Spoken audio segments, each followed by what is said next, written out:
my screen. Yes. Okay. So I work for Full Life Ahead. And Miss Nicole, do you want to go from and click on the corner from where it says from the beginning on the slide so that we could see the whole picture? okay, that's what I have up. Is that That's that's not what you see? No. It should say from current slide. At the top, on the bar at the top, click on Okay. that.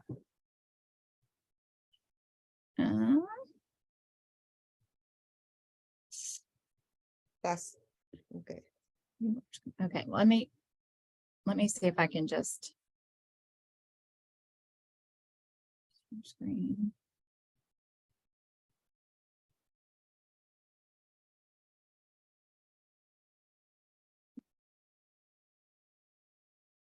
Okay, does it look right now? Yes, okay. Thanks. Obviously, people relations is my specialty and not technical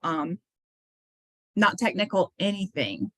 So I work for Full Life Ahead, and we are a nonprofit organization in Alabama, and we specialize in coming alongside of families when they reach those transition years. So high schoolish into adulthood. And so the way we've done our PowerPoint is to do this in a road trip foundation, in a formation, because we like to come alongside of you wherever you are, and then we want to help you get wherever you might be going. Okay, so your journey begins right where you are. We start with you, whether you meet us at one of our camp things, whether you attend one of our Zoom meetings, whether you come to a support group, and we spend time with you in depth with your family to try to figure out where everyone is. One of the most unique things about Full Life Ahead is that we work with the entire family. So when we're envisioning a full life ahead of you, we're talking about every person in your family having a full life. So we look at where everyone is, what are you ready to work on? What do you think is the next step? Does your child want to volunteer? What if they want to be employed? How are we going to make that happen? So the first part of our process is just figuring out right where you are. And the reason we think that is so important is because if you do not know where you are, you don't know where you're going, or you don't know if you're headed in the right direction. So we are trying to take you and your child into a full and purposeful life, whatever that looks like. So this picture is our interim executive director, Doug Beaver. We're kind of in a transition ourselves right now, which is the area we'd like to engage you in, a transition.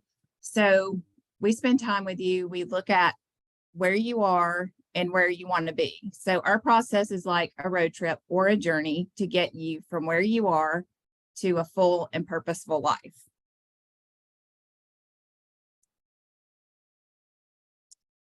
So one of the ways that we do that is by holding a family empowerment weekend, which is what you see on the screen right now.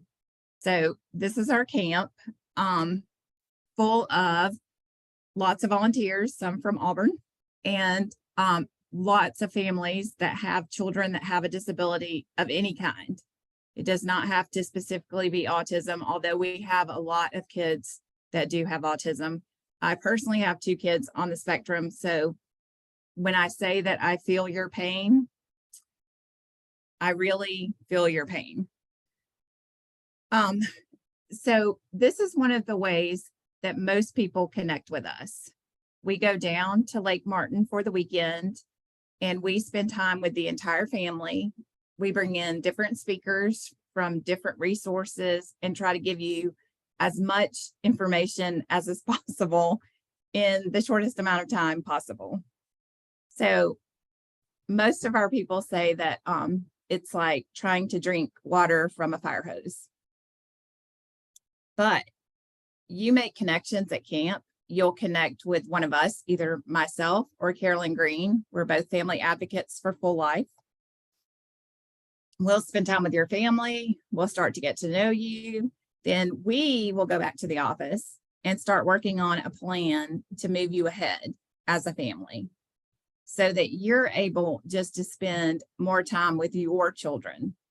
For me personally, when we were diagnosed with autism, well, it felt like the world stopped and I had no idea what to do next. And so most of what Carolyn and I do is to try to help you figure out what that next step is and help you try to take that next step. So we have the whole family there. We talk about you, we talk about siblings, we talk about the person with the disability, and we try to figure out a plan for your entire family to help you move forward. So just in case you're wondering, like, the kids have the best time ever. It's not, we do put a lot of learning into camp, but it is a massively fun time. We, the kids do karaoke. They have a dance party. They play bingo for fabulous prizes. And, it, more than that, if you have a child who has autism, you know how much they struggle to make friends. For my daughter, it was the first time that she was able to make friends with peers, just to actually just make friends, people that would just call her and text her outside of camp. So although I talk about all the things that we're trying to impart wisdom-wise to you, the biggest thing that you get out of camp is that connection with other families, connection with other kids, connection with professionals that you might not know in the industry. So at the bottom of our screen, if you look, we're going to have our next family weekend in August, and registration is going to open in June. I might be wrong on the June 5th, but so if you will check our website, we will give you updated information for when that happens. But I want to tell you, camp fills up very, very quickly, especially in the summer.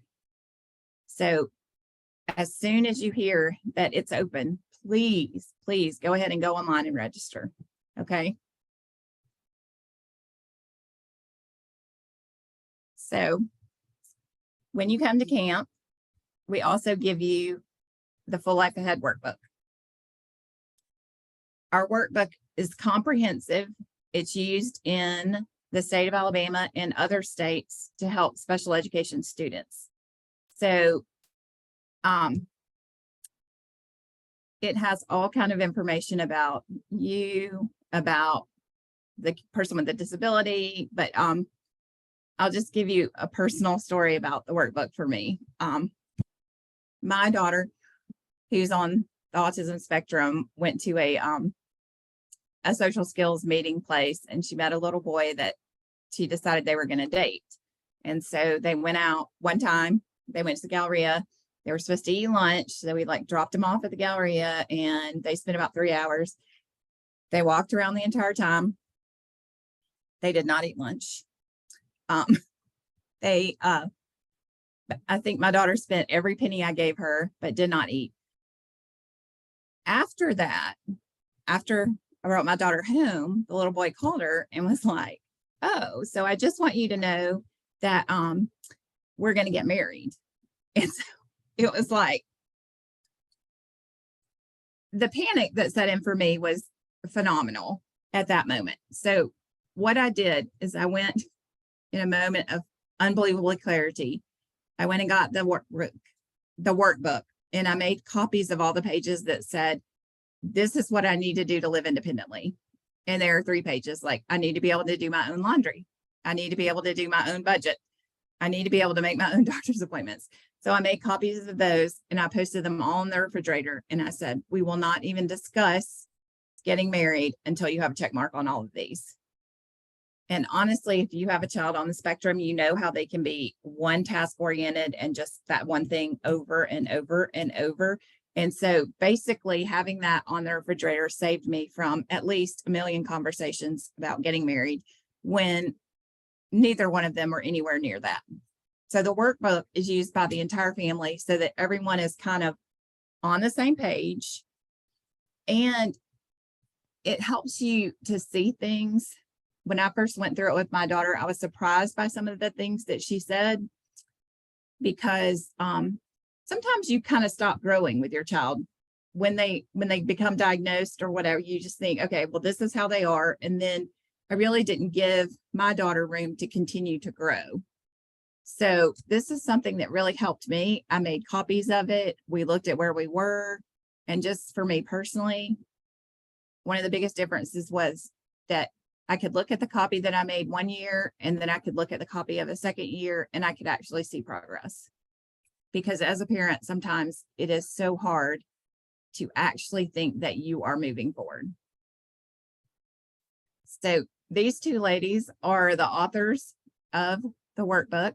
Judy Barclay is on the left, Jan Cobb is on the right, and they are the founders of Full Life Ahead.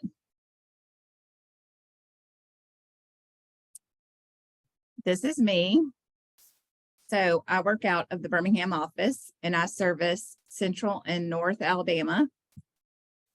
And basically, my job is just to come alongside of you, to figure out where you are, and to help you get where you want to be. So I might do that by doing research for college programs for you. I might help you set up a special needs trust. I might help you find a volunteer opportunity. I might help you get a job. You, as the parent, are really in control of this, and you tell me what you're looking for, and I try to make that happen.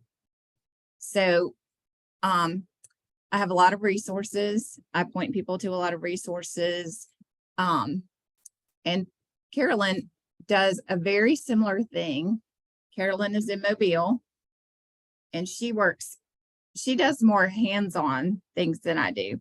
So she does art classes because she's talented and I am not. She also does gardening, again, talented and I'm not. And then she also does horseback riding, which I think is unbelievably dangerous, but okay. So Carolyn works with families in Mobile primarily to help them to gain like social skills, to gain employment skills, to gain job skills, because we want our families to be able to move toward the life that they're envisioning. And so much of the time, personally, me, I have two kids that are on the spectrum. I stayed in a stuck position for many, many, many years. And that is not what we want for you. Carolyn also has a child with a disability. We understand what it's like to be overwhelmed by your situation. We understand what it's like to not know what to do. And if we can do nothing else for you, we can listen. We can empathize with you. We can just remind you that you are not alone. So Carolyn has the bottom half of the state, and she is, we're gifted in different areas. She knows a ton about Medicaid waivers, how to get on those, different things like that. So if that's your interest, this is Carolyn. Her email and her phone number are on this. The next person in our staff is our office administrator, who is our technical person, who just has this up for me because I was panicking. So she also has a child with a disability. She has a disability herself. So she has lots of experience dealing with the paperwork part of having a disability. So she has a lot of Medicaid, Medicare, waiver, mental health type of stuff. And this is her number and her email. So, and she is the very first person generally that you see when you come to camp. And her name is Amy. And then this is Anna, and she's our new administrative assistant. And you will see her bouncing all over camp like the 22-year-old that she is. So, as we have gotten bigger and reached more people, we've had to add staff. But I can tell you that the biggest thing about all of us is that we love people that have disabilities. We love their parents, and we want more than anything else to help you move forward. So we're called Full Life Foundation, and we're a foundation of hope. And hope stands for helping other people envision. Because we want to help you, your family, possibly a teacher at school, to envision what a full life would look like.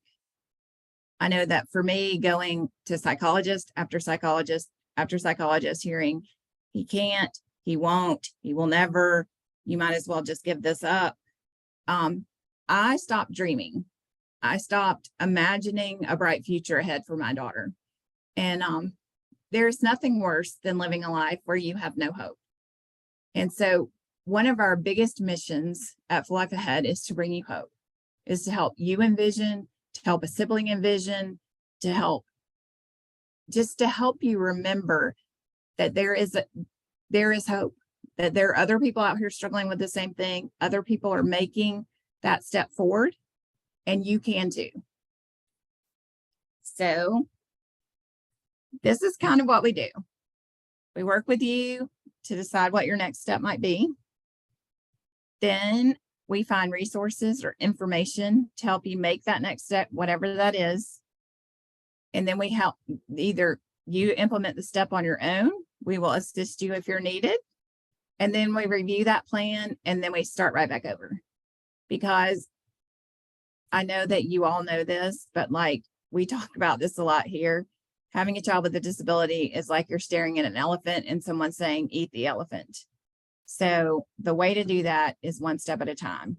We break things down into the smallest step because we know that you're overwhelmed, because we were overwhelmed. We know we are just right there alongside of you the entire step, the entire process through. And we want to engage with you and work with you until you get to what you feel is a full life.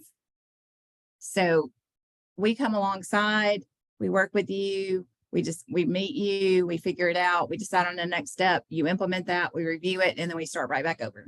And so we cover a ton of information on different topics because everyone is in a different place. Every family that we meet is in a different place. Every family that we meet has a different journey. But we want to just come alongside of you on the journey. So these are some of our success stories. These are pictures from our camp weekends. And as you come to camp and you see other people that have advanced with their child further than you have, it gives you hope. I mean, my first experience, I am a former camper who now works here.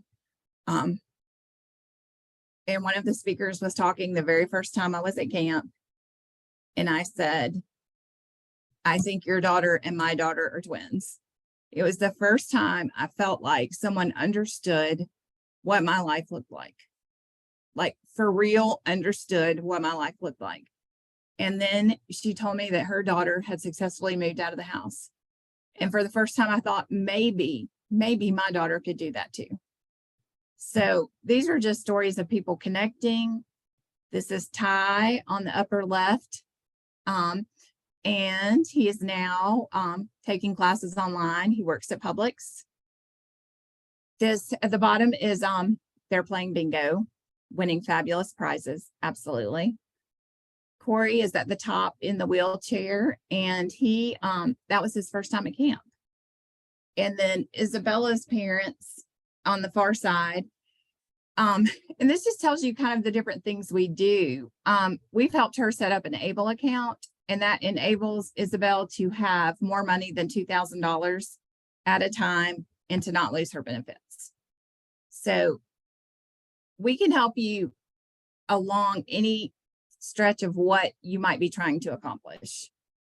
So we have a lot of contacts, we have a lot of information, and we do work pretty hard on finances because almost every person that we meet wants to move out and live independently.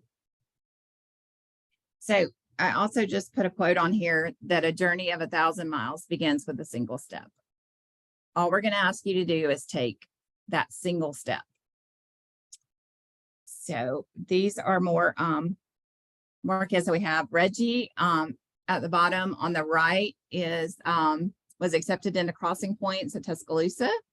He is now employed in the dining room at Tuscaloosa as a worker.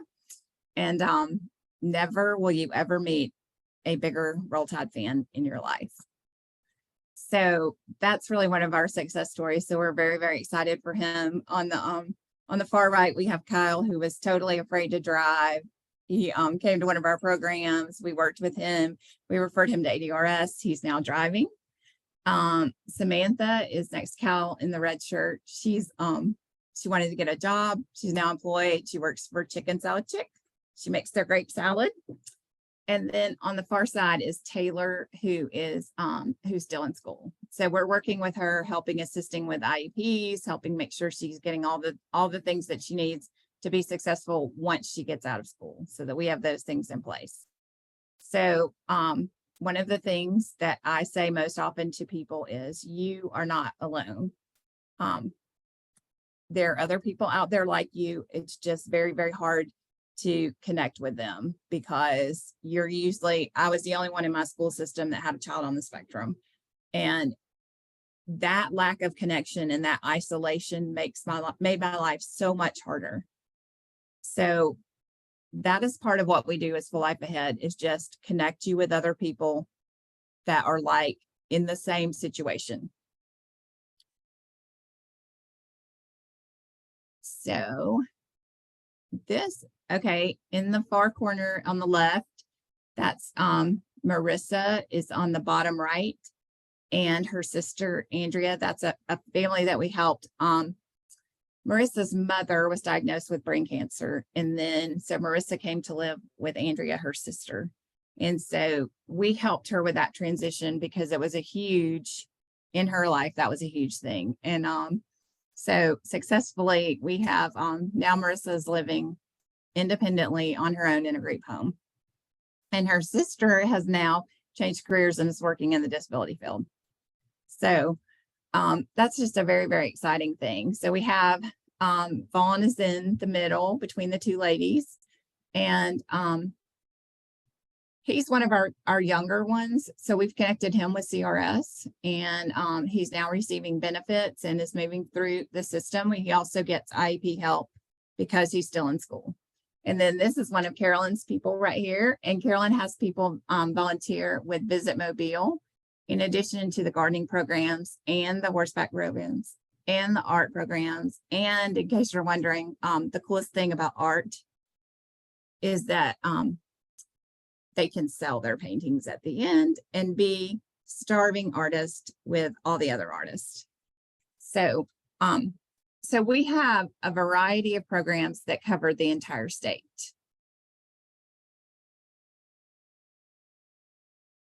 This is one thing I do in Birmingham.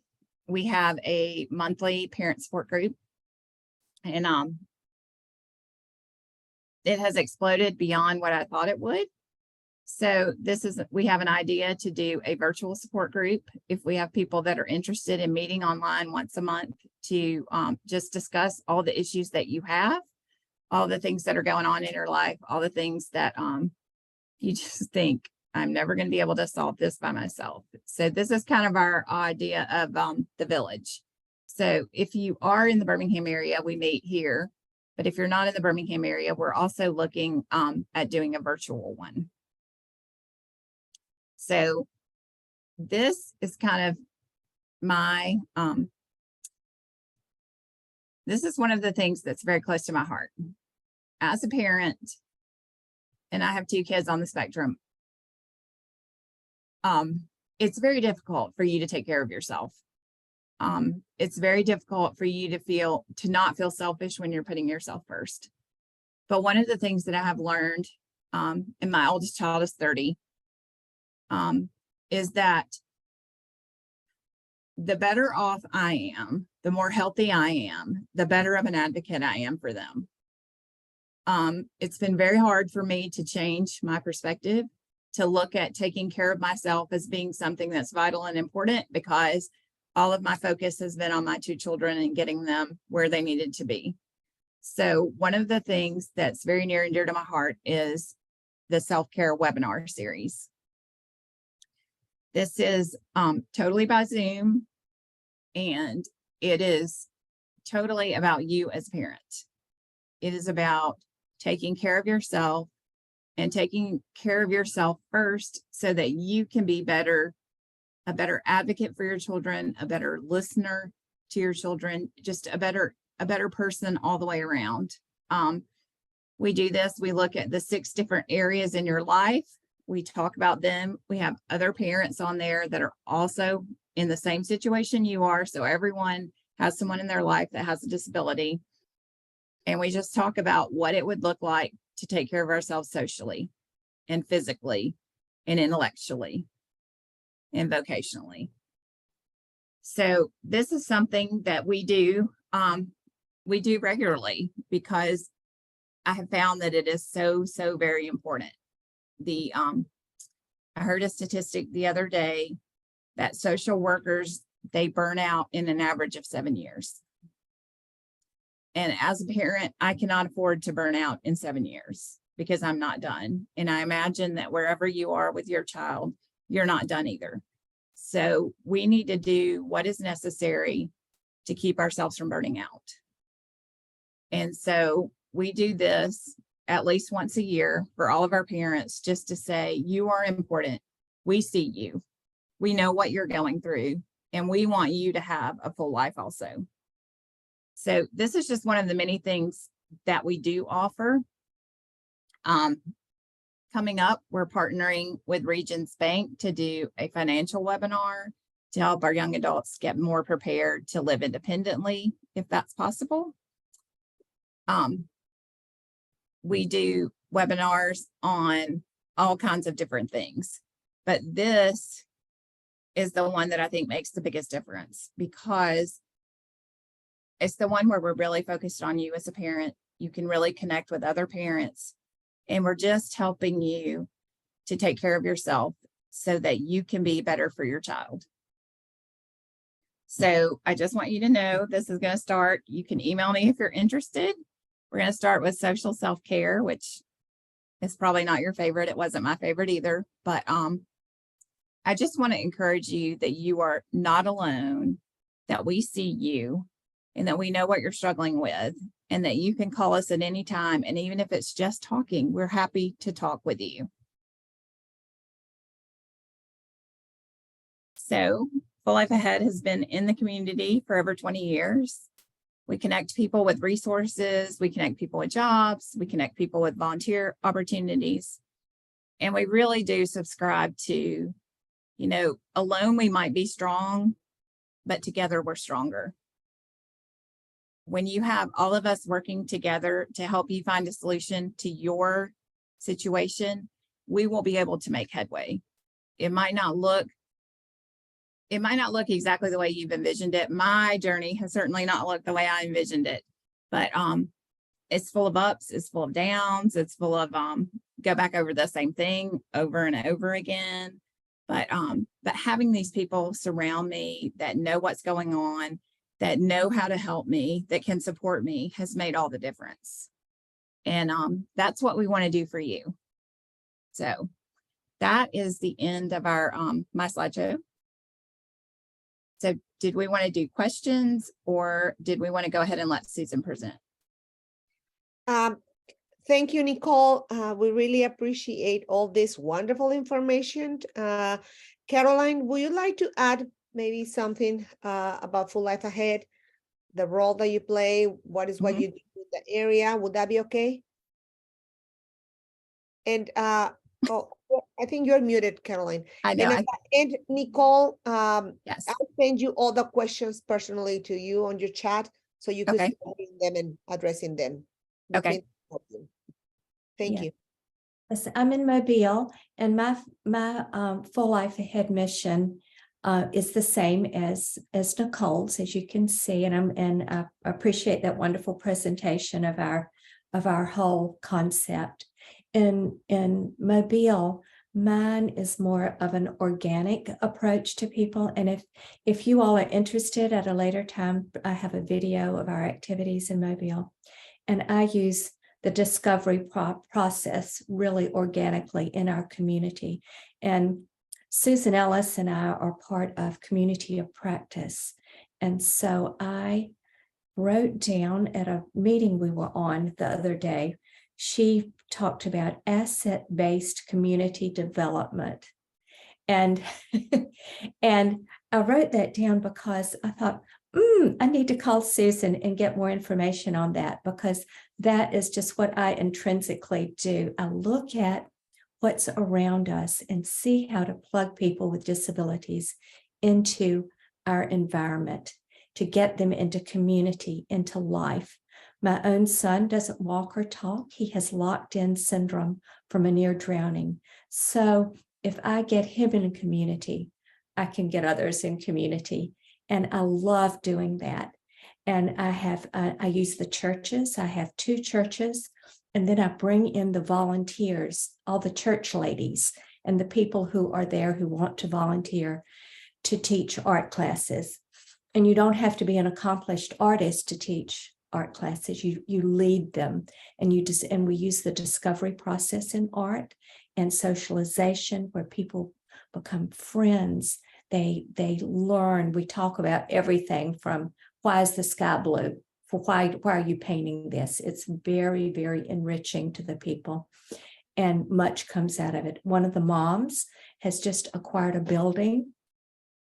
I have about 30 people in the art classes. One of the moms acquired a building, and she is opening that up to all the students to sell their work there. So they will be just like a typical artist.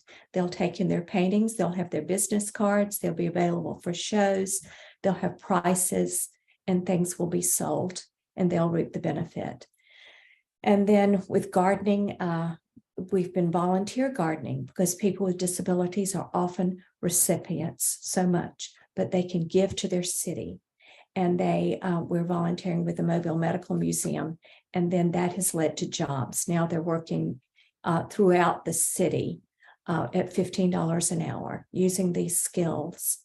And then we do farming with soft skill, well, really not soft skill, real skills, learning how to use farm tools. And again, it's discovery. Jobs have come out of that. So we have a retired engineer teaching that. And so I have all this wonderful volunteer network who can cover. If I'm not there, I don't go to all of these. I spend a lot of times, like Nicole does, leading people into waivers and whatever they need to do, and that would enhance their lives.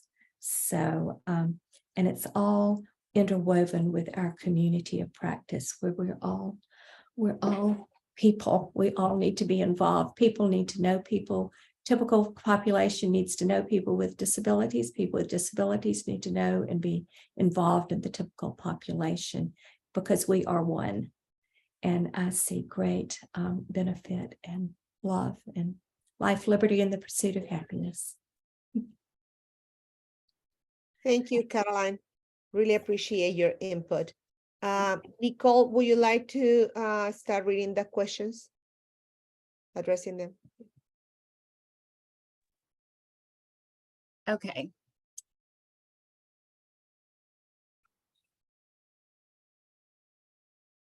Okay. Does this organization serve the whole state? Yes, we do. We serve the entire state. So this question says you live in the north part of Alabama, so you would be working with me. Then it says, do you work with the student or with the whole family? We do both. We work with the entire family. We work with siblings. We work with parents. We work with the person with a disability. We want the entire family to be able to move forward as a group. We want everyone to have a full life. And I just know, as someone who's been affected by a disability, like, if you were working directly with my daughter, there is a limit to how much she can influence her family. If you are working directly with me, I can make that happen for her. My daughter does not drive, so she's limited in what she can do to affect change. So this is why we have the approach of working with the whole family.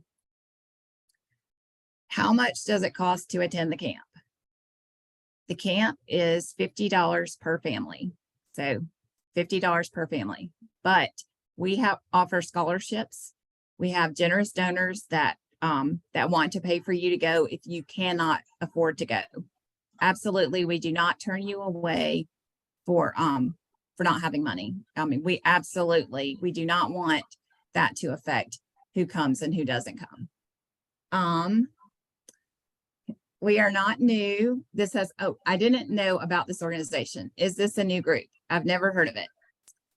We are not new. We've been here about 20 years, but for some reason, we don't seem to be quite as well known as some other groups, like maybe Susan's group. But we are here. We service the whole state. We do this with any family that's in a transition age that has a child, a young adult with a disability. This says, is this only for people with disabilities, or can someone with a medical condition attend as well? So yes, we have lots of people with medical conditions. We have lots of people attend camp that we wouldn't even know what their diagnosis is. That's really not the main thing that we focus on. We're really focused on the health of the family and what we could do to move you forward. It says, how much does it cost to attend? $50 per family. And again, we have scholarships. And then we have, our workbook is also printed in Spanish. And so someone in this chat got a copy of the book in Spanish. And so it was very, very helpful. Okay. My next question is, can families that have severe intellectual disabilities plus medical issues attend the camp? Yes. We have lots of complex medical issues at camp. We have first aid available. We have a nurse there. We're happy to work with you, whatever your situation is. The next one is, so we have two offices in the state. So we have one in Mobile, which Carolyn serves like Auburn and down, like the bottom half of the state, and I service the top half of the state. But if you call either one of us, I mean, I'm more than happy to forward you to Carolyn. Carolyn would be more than happy to forward you to me. It's that's not an issue at all. And even if you are in the northern half of the state and you have like a Medicaid waiver issue, I might refer you to Carolyn just because she has a greater knowledge in that area. Carolyn would do the same thing for me if you were somebody who struggled with autism, because I have two kids that are on the spectrum. We just want to help as many people as possible. We are not competing against each other in any way. Do we have staff who speak Spanish? We do not. I'm trying to think through I might have a family that could volunteer that speaks Spanish. I would have to look at that one. Is there a cost for the social skills classes? There was not a cost for the social skills classes. We were primarily doing those during the pandemic when we could not have camp. But if when we see a need for something, if there's a need for us to work on social skills classes, we absolutely could do that. We could also refer you to people that already have social skills classes going, and we would take whatever age. So we have the ability to do it here if it's something that we have a large number of people. And if not, we also can refer you to someone else who does that already, who's already versed in that. Then my next question is, so you can meet with a family that may need help filling out the SSI. Yes, we do a lot with SSI and disability. We have a specialist who is amazing with that, who comes to camp that can tell you to the penny exactly how much money you can make and still keep your benefits. We are well versed in Social Security. We could help you with SSI. Absolutely. I have one. My child is also on the spectrum and could benefit from making friends. I understand completely. A lot of times our kids from camp, in between camps, they get together on Zoom calls just so they can talk to each other, so that they are able to really build friendships. And the friends that my daughter has at camp are just they are some of the most amazing kids and volunteers. I was really taken aback the first time I went to camp that after we got home, one of my daughters, that I have a daughter that's just completely regular, and she was texting one of the volunteers, and I was like, are you kidding? Stop texting, stop texting. And she was like, no, he gave me his number. And so I just can't explain what camp means, because these people come alongside of you. They connect with your child. They love on your child. They care about your child. We're not just there at camp. We're there after camp. We're there in between camps. We can have you at more than one camp. It makes such a difference for your child to have a group of friends that actually accept them and belong.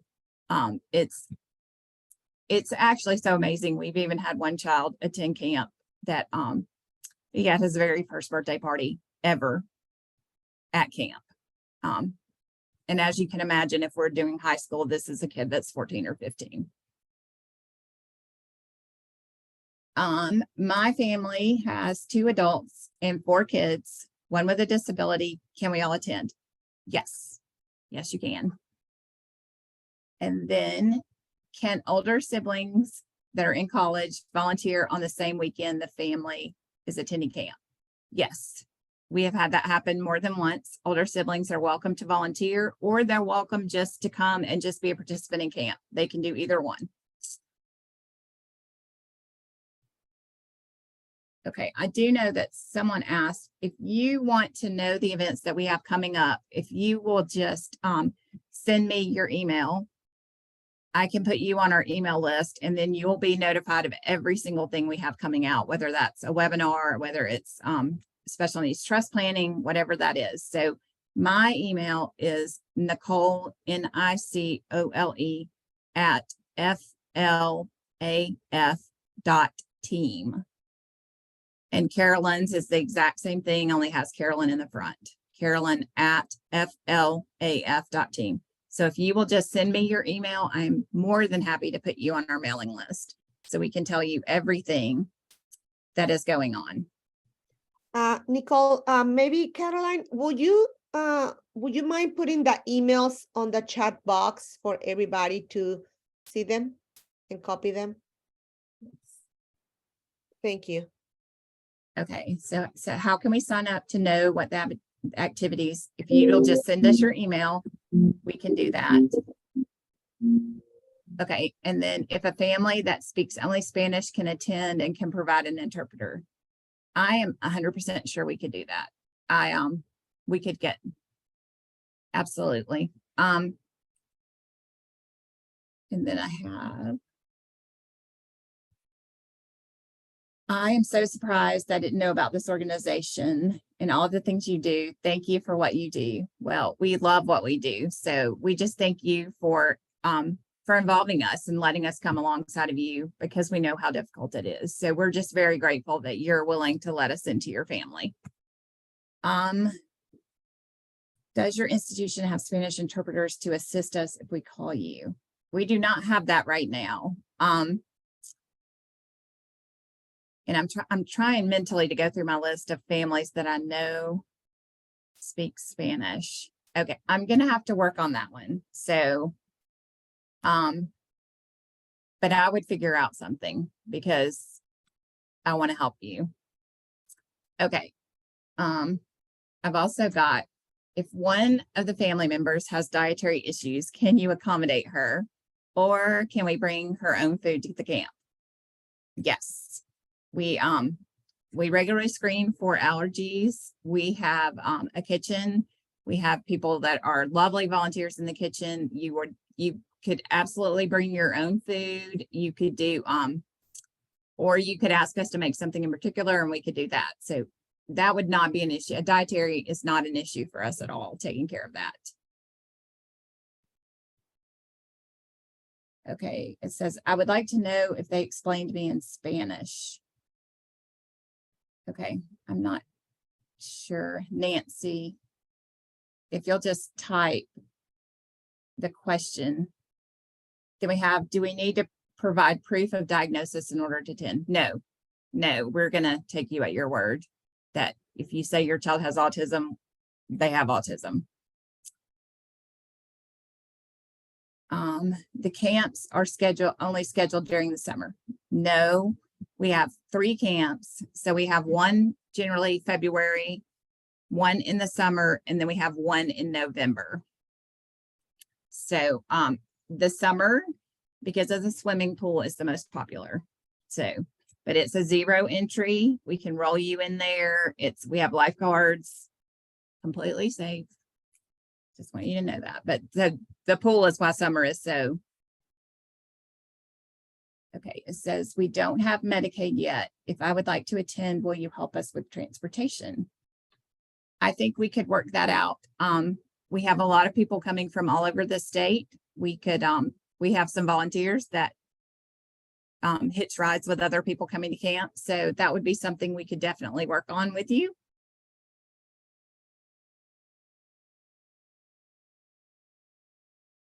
Okay, I think I'm at the end of the questions. There is one more coming up. I was trying to type it Okay. up. So if we have to fill out an application to attend, but we are not, but we don't speak English, can you help us filling out that application? Yes. Yes. Yes. Also, what is your website?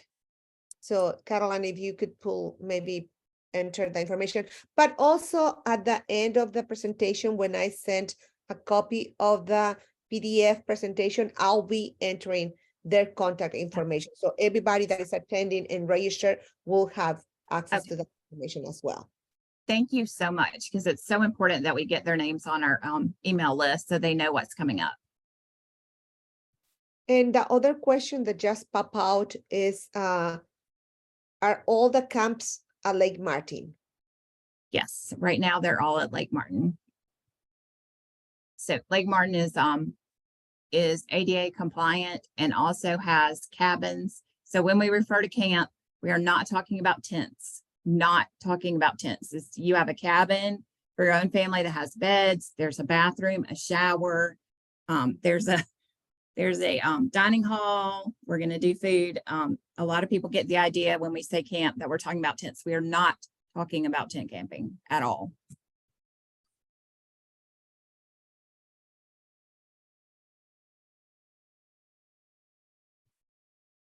I do not see any other questions. So this is great information.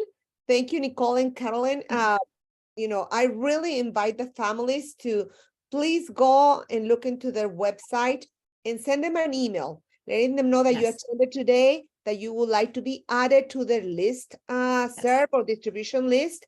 That way you will be receiving the emails about upcoming opportunities, whether they are trainings, or Yes. camp dates.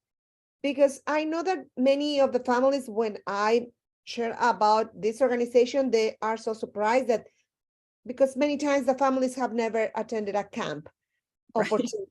And this is a great way for you to meet other families that are in the same situation. So it's a great way, an opportunity to network. So thank you, Caroline and Nicole, for this presentation. I don't see any other questions, so we will be transitioning with our next speaker, but Dr. Hill posted the links for the survey for ACDD. It is very important that we provide this, we provide some feedback to ACDD to let them know if we're doing a good job, if you guys are learning about what organizations we have in Alabama, about educational opportunities. The survey is in English, Spanish, and Korean. So when you fill out this survey, make sure that you add the title, which is Full Life Ahead, because we'll be posting it twice because we're having two speakers. So thank you for helping us on that area. And Nicole, people are saying thank you for considering the Spanish speaking families. We really appreciate it. I am so surprised I didn't know about this organization. You guys sound amazing. Thank you so very much. So Dr. Hill, would you like to post them again? And then we'll go ahead and start with Susan. Thank you for having us, Maria. Thank you for attending, and you guys are welcome to stay, or if you guys need to leave, we understand. Also, Dr. Hill just posted the YouTube channel link where families and professionals could later on go and review the presentation and all the other presentations that we have recorded since the pandemic. So make sure that you go and visit it, and subscribe so that you get reminders of new recordings being uploaded. So And the last time I posted the surveys was at 10:50. So it was 6 minutes ago. It's in the chat. And I'll post it again at the end. So thank you again. So Nicole and Carolyn, thank you so very much for coming and sharing information about Full Life Ahead. Definitely that is something that I have on my list to attend. And Carolyn and I, we have talked about it. And so hopefully we'll be coming in August. So Yes. thank We you. would love to have you and anyone else that would like to. I want to tell you this one thing. The very first time I came to camp was in 2018. And both of my children are now living independently. So I just want you to know that there's hope. I want you to know that we can help you. I want you to know that being with other people that are like-minded will help you and that you can advance. There is hope. Thank you for sharing that. And we really appreciate you guys taking the time to come in and sharing what Full Life Ahead is all about, and the opportunities that we have for the families in the state of Alabama. So thank you again. Thank So- you for having us. Thank you. We'll be transitioning with Susan. So Susan, if you want to start sharing your PowerPoint.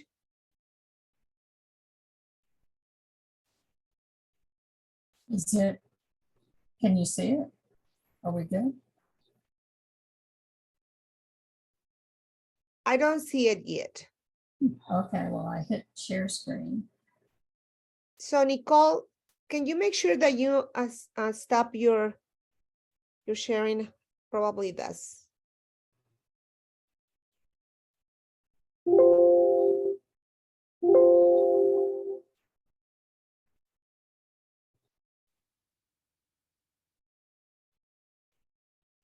Can you try again, Susan?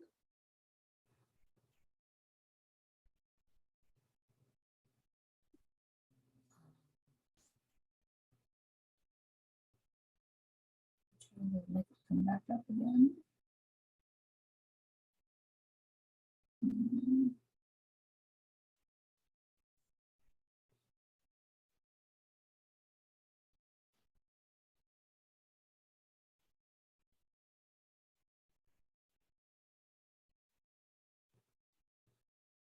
Oh, I think it's coming up. Okay. We see it. okay. So I'm going to do from the current slide, correct? So are y'all good to go now? Yes. Well, thank you for the opportunity. And just, Susan, could you press from the beginning? I can. Here, Matthew. That's please. better. I just wanted to show, this is my son, Matthew. Can wave, okay.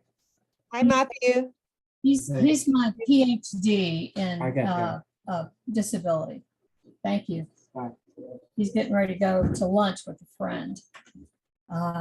So anyway, you'll hear more about him probably as I speak.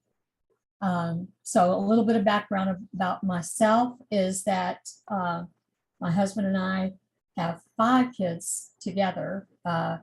He had 2 before we got together, and we have 3 together. And our oldest is Matthew, who experiences Down syndrome, and he is now 40 years old. So Carolyn and I have known each other for quite a while. I'm glad to meet Nicole, Judy Barclay, and Jan Cobb, and I, have known each other before Full Life Ahead was Full Life Ahead.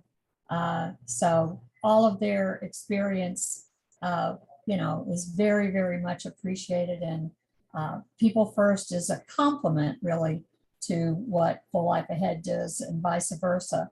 Our organization has been around our state for 35 years, and it's been in different incarnations. For the past 15 or 20 years, we have been functioning with a grant, an annual grant from the Department of Mental Health, but I'm getting a little ahead of my slides. So our theme really is nothing without us. We typically say nothing about us without us, but the more disability forward thinking is that really disability is everywhere. So really this should be nothing without us. And our effort is to engage folks with developmental disabilities and their support systems, educate and empower. So this organization, let me see, go to next, maybe that one. Yeah, okay. So who are our members? It's anyone with a developmental disability, and there's a federal definition for that. It's anyone who either is born with or acquires a condition that before the age of 22 that is a significant and lifelong condition that is at least in 3 areas of living. That's the federal definition, and that's really what we go by. So those would be our voting members.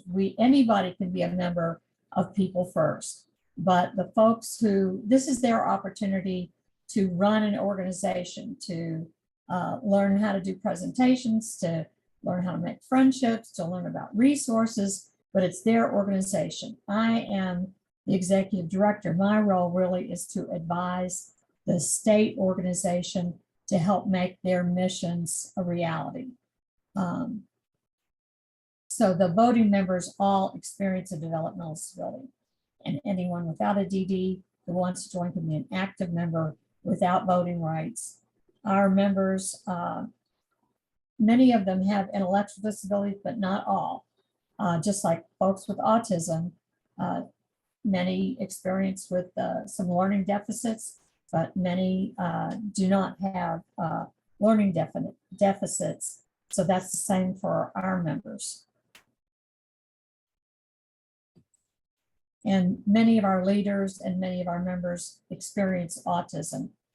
Many of our members have dual diagnosis. They may have some developmental disabilities that include mental health issues as well. So this is a map of our regions. They're the same regions that are designed by the Alabama Department of Mental Health. And you can see which county that you might be in, but we have chapters of our organization in every region. Our state office is in Region 5 in Jefferson County. And we have a nice little office with a meeting space, and our Jefferson County chapter gets to take advantage of having a regular meeting space, which is a blessing. As all of us know, finding an accessible space is often an issue.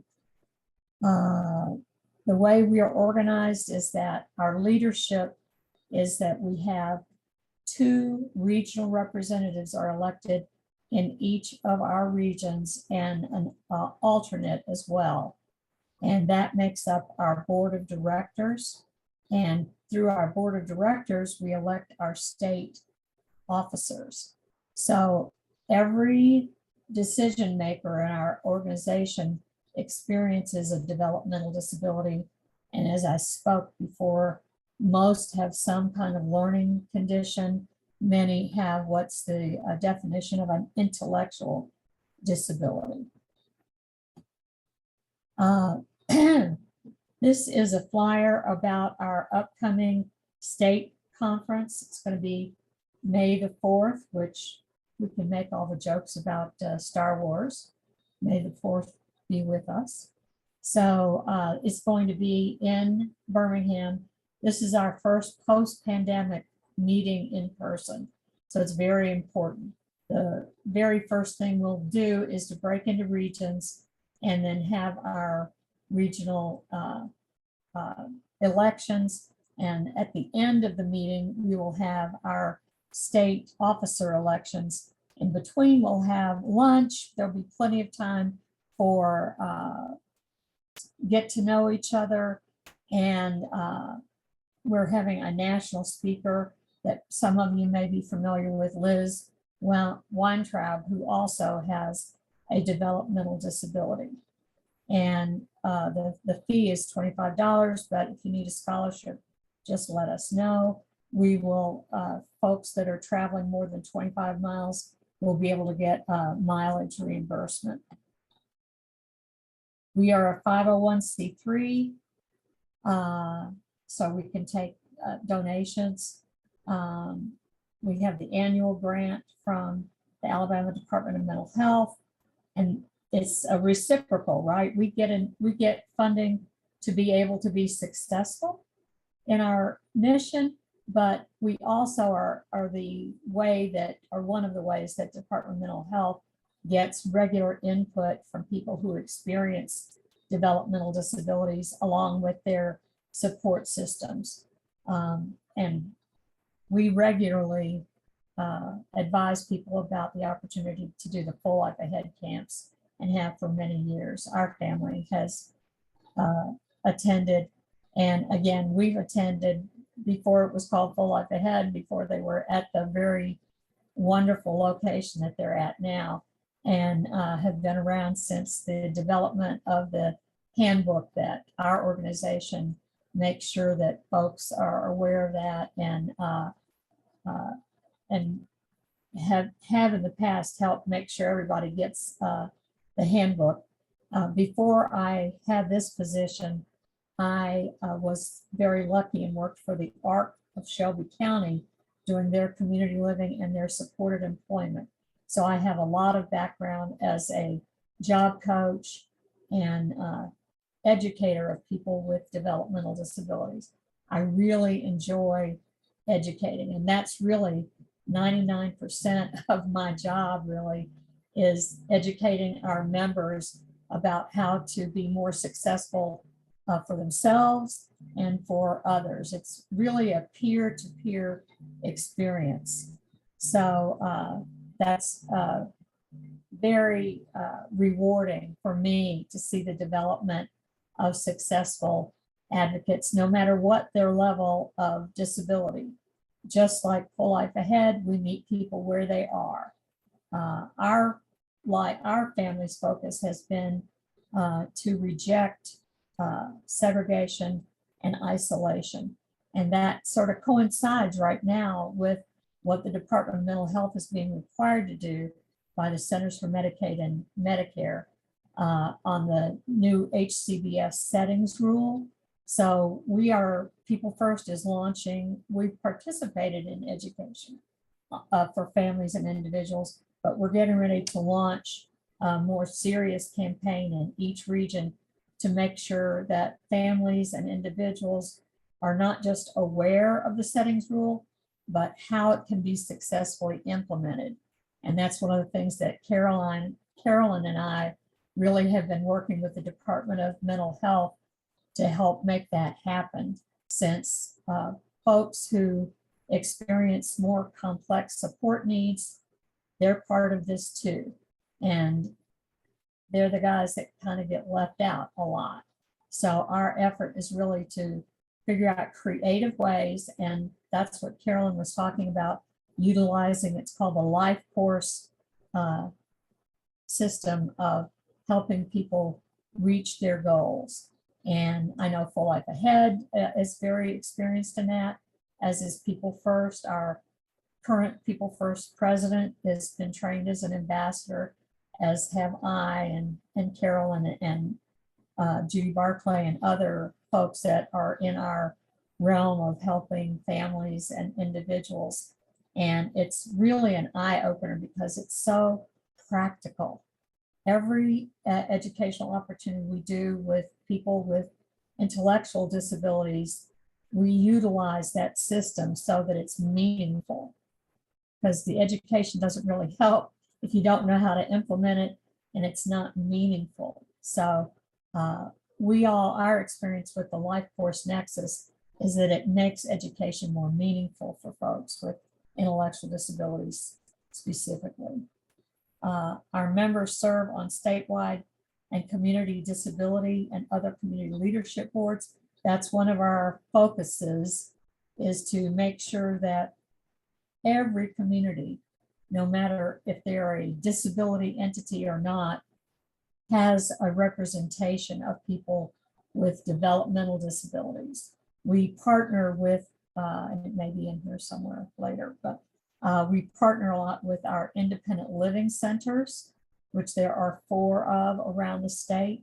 And those entities are cross disability. Our focus is people with developmental disabilities. Independent living centers include people with developmental disabilities, but they also target people who acquire disabilities after the age of 22.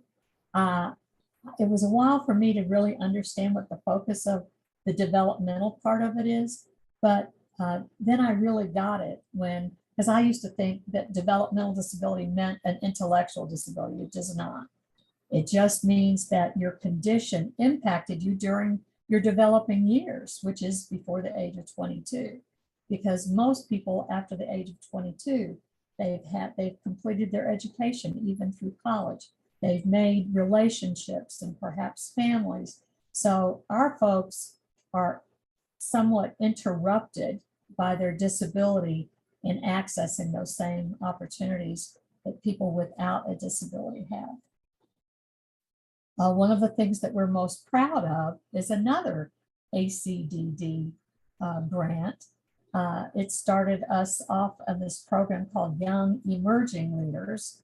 So this targets youth from the ages of 16 to 26, but we're not the youth police. If there's somebody who would benefit at 12, 13, 14 by being part of these seminars, that they're totally welcome. Family members are welcome to attend the seminars. And if you're older and you're still interested in participating, that's fine. The real, what we saw is, I told you our group is 35 years old. So many of our members are aging. Even my son, I'm 40, or an old girl like me, is still young, but in the world of developmental disabilities, you're becoming middle-aged. So we really needed to renew our opportunities to have youth leaders. So this is a seminar every other month. And of course, the pandemic interrupted us. So now we're getting back into being able to have them in person. We have them in the Birmingham area, although we can do them in other spaces and target other topics. And we provide mileage for the folks that might have to travel. It's a one-day seminar that's inclusive of lunch and snacks. And again, it's very, very interactive and experiential. So for the until the pandemic, we would have the seminar and lunch, and then following lunch, we would go to the community and do some sort of volunteering at a United Way entity or a homeless entity, or some other opportunity for our members to give back. But again, you're applying what you're learning at each of these events. And we have them on the array of topics, including, let me see if I got it here. Yeah, a lot of emphasis on voting rights. I'm not sure if it's here or not, but We even were part of a statewide lawsuit against the state secretary who runs the elections to have more access, especially during the pandemic, for people to do absentee voting. That was in 2020, and we were actually successful until it met the Supreme Court. So the Supreme Court ruled against all of us, our ability to do curbside voting in Alabama, whereas it's allowed in many, many other states. So we do lots of voter rights education, and we do voter registration. We partner with, again, this is part of those assets that that Carolyn talked about. So we team up with ADAP, the Independent Living Centers. We are full members of Alabama Arise, which is a statewide organization that really focuses on folks who experience poverty and marginalization. So we work with them on legislative issues. And the League of Women Voters, we're a big partner with League of Women Voters to help do a voter education. We work again for employment for everyone. Our belief is that everyone, no matter what their level of ability, can be successful in paid employment. It just has to be the right setting and the right amount of support. So that many of you may have been told by our folks at the Department of Rehabilitation Service that your child or your loved one is unemployable. We don't believe in that. So it's just a matter of being creative and finding the right setting and the right supports. When my son, before he started kindergarten, I was lucky enough to find an educator named Lou Brown out of the University of Wisconsin, who demonstrated a woman being successful in paid employment whose diagnosis was a coma. That's pretty impressive. She worked at a hospital, which is helpful. And when she was at her job, she had a device which she would squeeze when there would be a tone that would signal her to, and then she would squeeze the ball, and that would initiate answering a phone call. So she was a receptionist, and she may have only done that 5 hours a week, but you could see the impact of that opportunity to work a couple of hours, 2 or 3 days a week, and being around folks who don't experience disabilities instead of a life that's full of isolation and segregation and only ever being around people who are paid to work with her or family members. So moving out of that. So voter registration, employment, we do lots and lots of peer-to-peer education on self-determination at all ages. If our toddlers, which it's really easy because just like Nicole was talking about having that experience as a parent, when your child has. Susan, can you slow a little bit? It looks like our interpreters need a little bit more. I'm too fast. A little bit. As a parent of a young child, it's very easy to do things for our family members instead of with. And that's true at any age. When somebody needs support, it should be with and not for. But giving opportunities to make decisions, even for toddlers, is very important so that they get the idea that they have choice and control over their lives at all ages and stages of life. And as I spoke before, we're doing lots of help on home and community-based Medicaid waiver education. That's a partnership with other agencies like the ARC of Alabama, like the Independent Living Centers, and doing them all over the state. But we could also just answer questions, be there to help families as they're trying to look at opportunities that the new waiver settings rule offers, but be successful. Oh yes, one thing we're really proud of is we have a chapter now at the Alabama Institute for Deaf and Blind program. It's the Helen Keller School.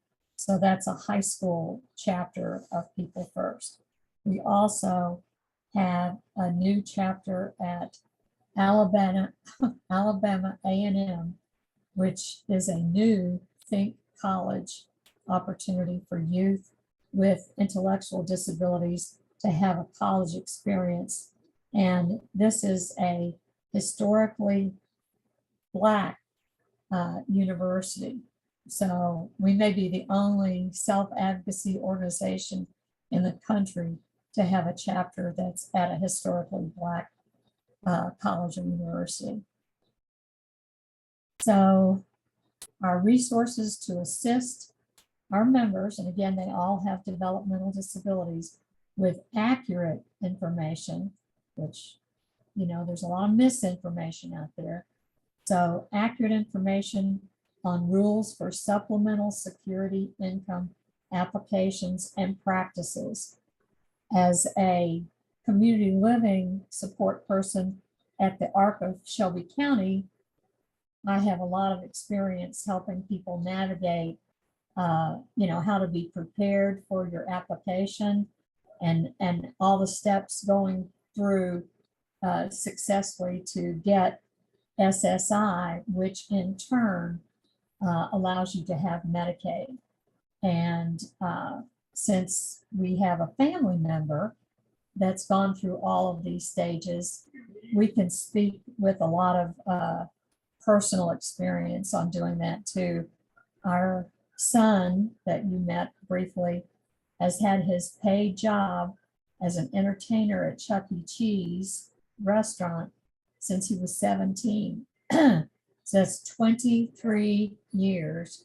And he's gone through all of the different stages of benefits.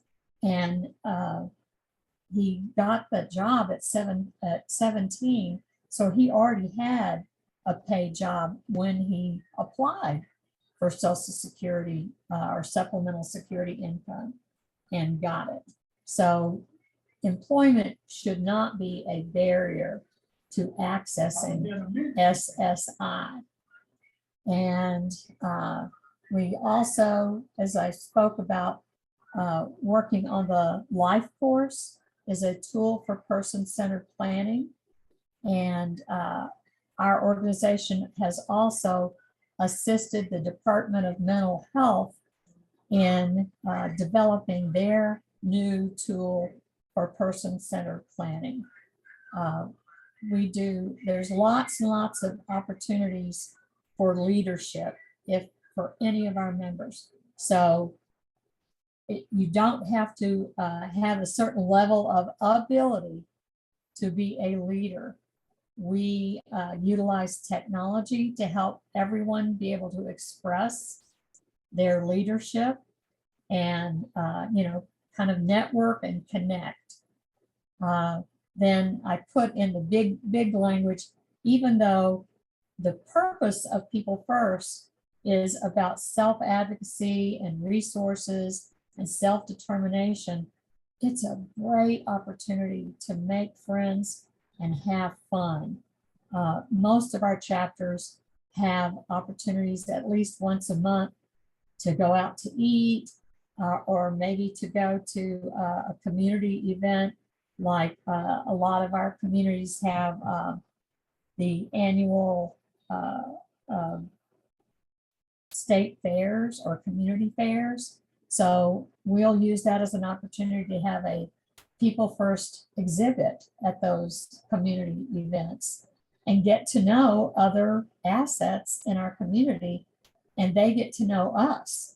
So once they get to know us, then people who like to quilt or like to ride or like to do any other kind of, they're interested in NASCAR, all those kinds of things that people with disabilities might be interested in as well, we can help be connectors to help them be successful in those kinds of community events.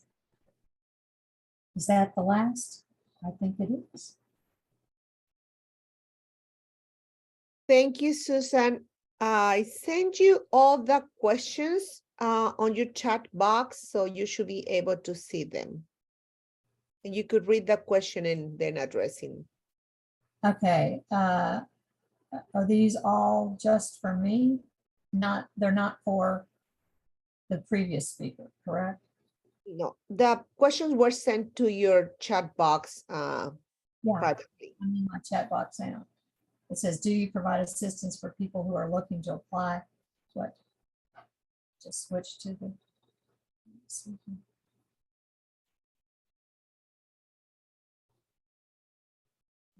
I'm going down.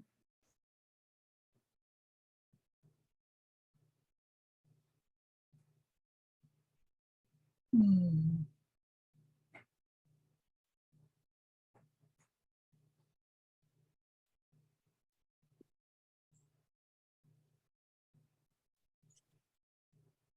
While she's looking, I did put the links to the surveys back in the chat box one more time, as well as the link to our YouTube channel. I saw that. Okay. I'm trying to go back up. See the surveys. Oh, okay. I'm going back up. Let me see. If not, I could, if you cannot find them, I could read them out loud to you and you could respond. Is the first one for those individuals who may need support? Do you provide buddies?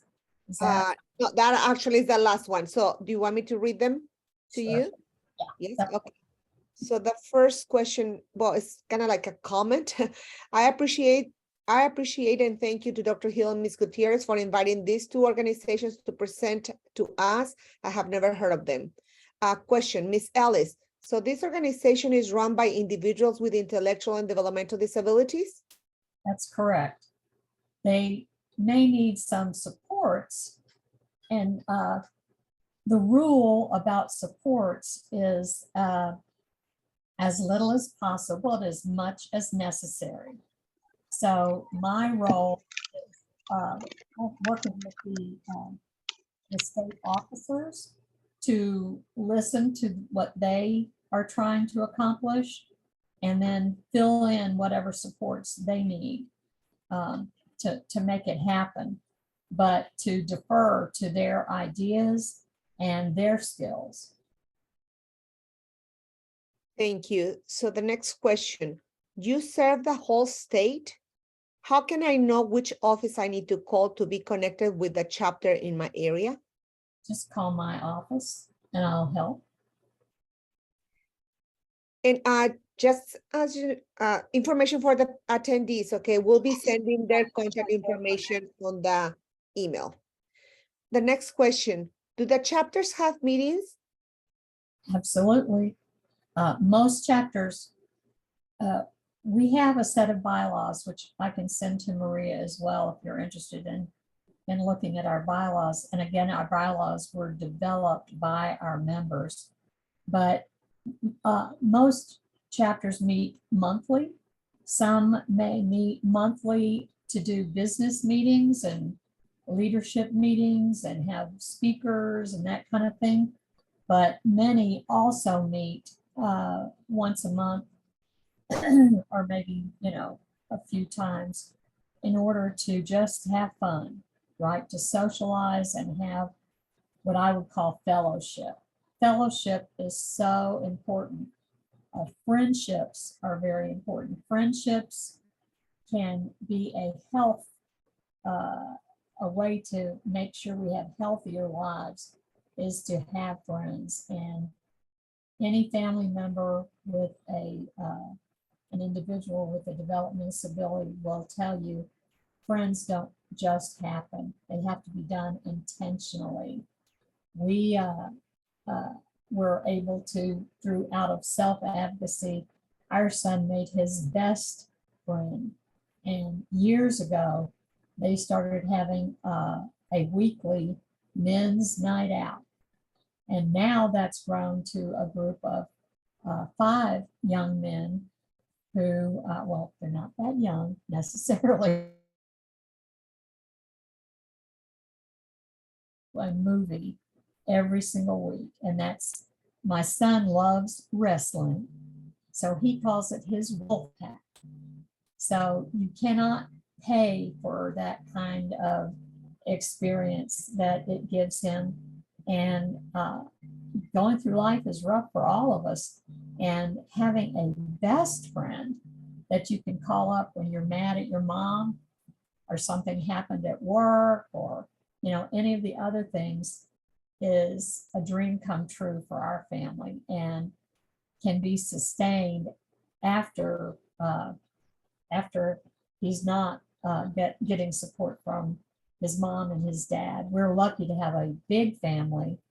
So in terms of long-term opportunities, you know, his family will probably always be part of it, but he does have a home and community-based waiver that allows him to hire on his own. He hires an individual that does things with him in the community, things that he chooses.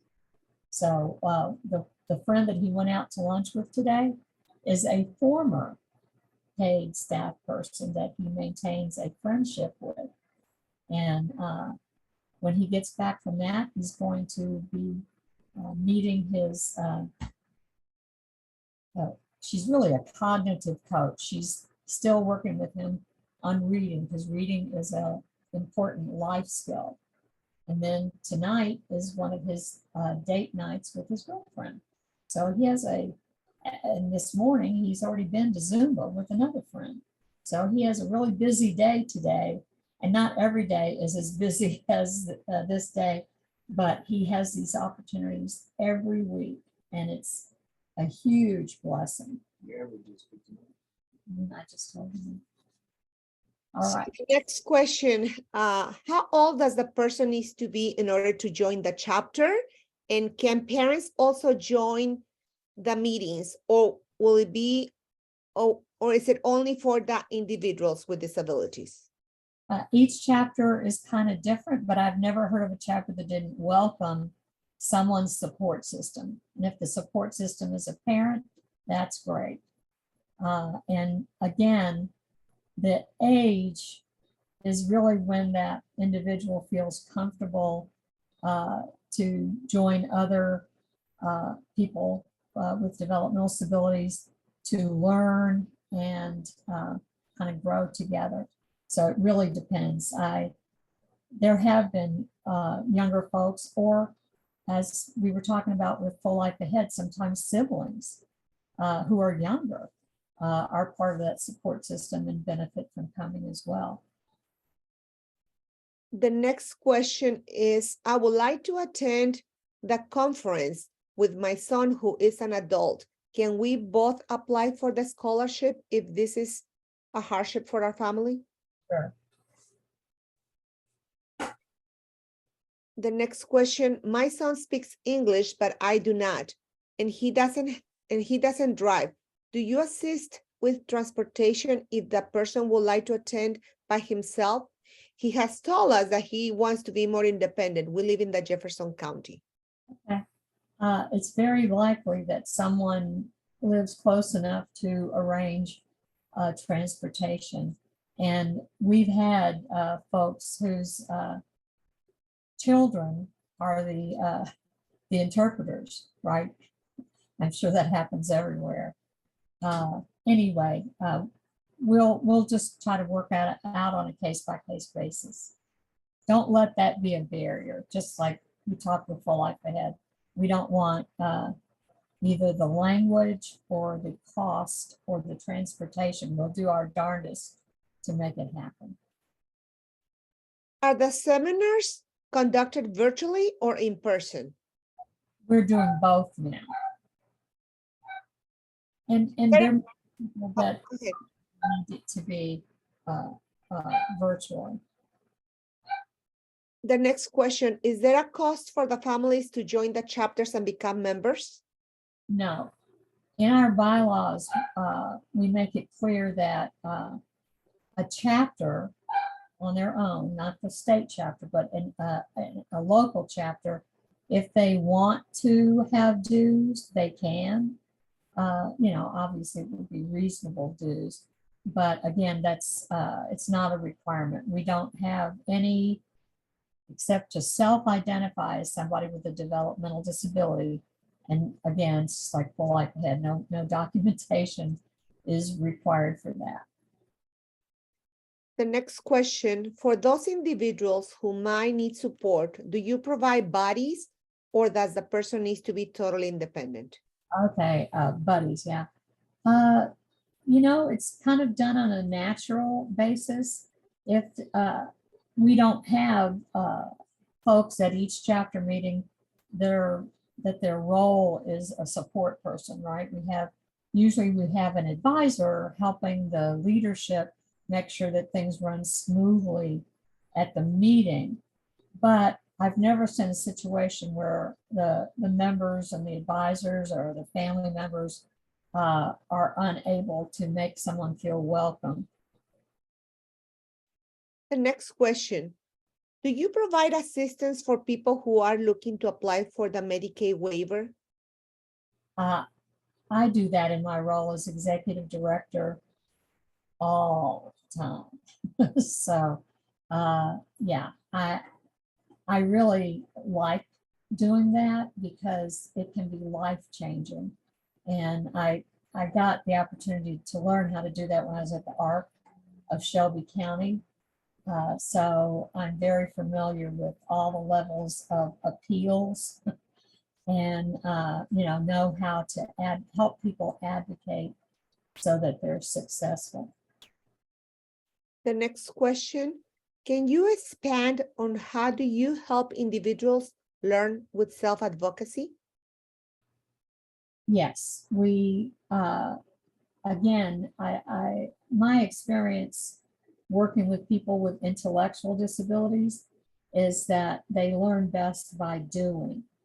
So we would have opportunities to model how to advocate.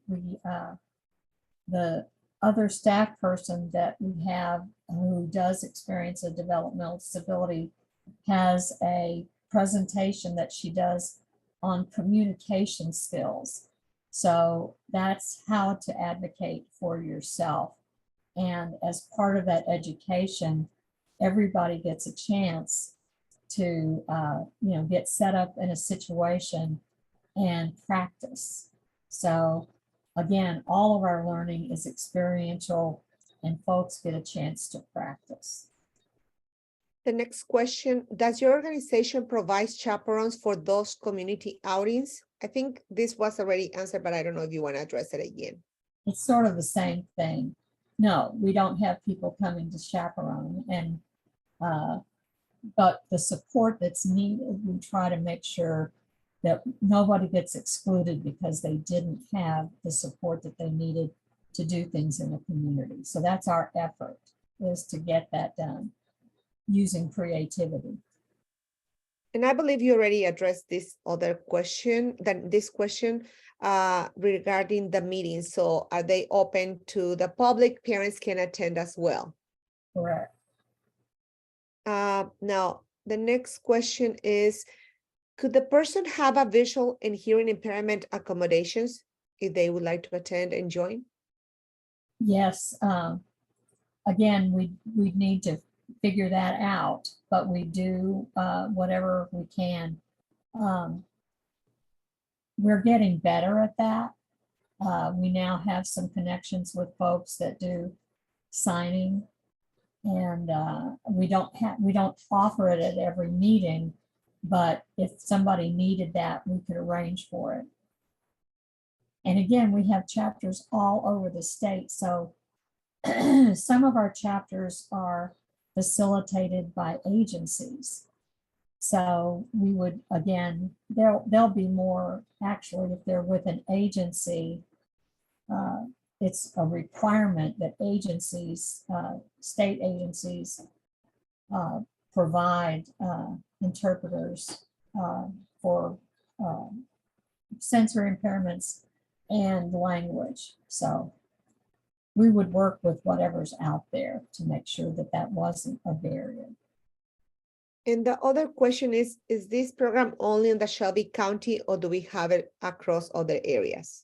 Yes, we have chapters in each of the 5. And when you get the slide deck, you'll see the map with the counties that are in each area. And I don't know, have you already talked about with this group, Partners in Policymaking? Not yet, Susan. That's the next one probably. Okay, what I was going to tell you, we have folks that are in the group that's going on right now. We have people that are interested in helping us develop chapters. We haven't had a chapter in Huntsville forever, but we need to strengthen it. So there's somebody that's going to help us strengthen that. And then we're always trying to maintain a chapter in Montgomery. We have chapters that are active in Mobile. We have chapters that are active in the area that we're in, Jefferson County and Shelby County. And we've got them in Decatur and in, again, in the Gadsden area, in Huntsville. So just about anywhere we can hook you up, or people can be, out there and be a chapter unto themselves and get the same kind of supports and resources that all of our chapters are available. So I do excuse me. Thank you, Susan. I do not see any other questions, but I do want to invite our participants, parents and professionals, to please reach out to People First of Alabama if you have any other questions. I have known Susan for, I think, going into 11 years, Susan, and she is an amazing person and an advocate. And we are very lucky to have her in the state of Alabama, along with Caroline and Nicole and so many other people that are helping the state of Alabama making changes and be as accessible for our families and our individuals that we serve. And please reach out to her if you have any other questions. We are hoping that this chapter will be up and running in the Montgomery area. And it came out as a result of the policy in making changes in Alabama. And there will be more information coming forward. So Caroline and Susan, would you like to talk briefly about PIPA and about the projects that come out? I'll talk about my experience. I was in the very first, 1991. So my son was 7 when I participated in Partners in Policymaking. It's a, when I did it, it was 9 seminars. So it was 1 a month, and it was a long weekends. It's similar to what's being done now.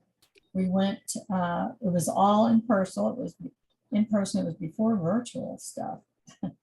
So we went in person to Montgomery. I think all of ours were in Montgomery, where we went on a Friday afternoon and came back on Saturday afternoon. So it was only 1 overnight, but the overnight opportunity really gave us a lot of time to do the fellowship, which networking and all of that kind of opportunity. And each of us left agreeing to do a project, because the whole point of Partners in Policymaking is to develop a long-term leadership layer of families and individuals who experience developmental disabilities. And some of us have kept up with each other for the 30 years since. So it's a real blessing. The project that I did back in 1992 was to organize the state's first inclusive education program, where we brought national speakers and had a program at UAB, which was well attended and had a huge impact on our State Department of Education, understanding, bringing in national experiences of how to successfully include learners of all abilities in regular school settings. Our son did that starting, he started school in 1988 and never went to a resource room or a special ed setting to get his services. And he did that through his 21st year. His last 3 years of services, he experienced off the high school campus, but with a teacher, a tutor from the school system. So it was, and I happened to have I still do educational advocacy, and was actually at the school board yesterday, and the staff at the school board remembered our family from all of those years ago when Matthew would go to the school board setting to get his in-person services. But we were able to collaborate with vocational rehabilitation and Department of Education. And now for folks with autism, there's the autism services through the Department of Mental Health, which means for those last 3 years, when the student hopefully has accessed Medicaid, can get services from the school system, from vocational rehabilitation, and the Department of Mental Health's autism program. So that's a real blessing for the youth, because that's when it's really needed the most to get a good start on adult life. Thank you, Susan. Caroline, would you like to add something? You are muted. And you're mute.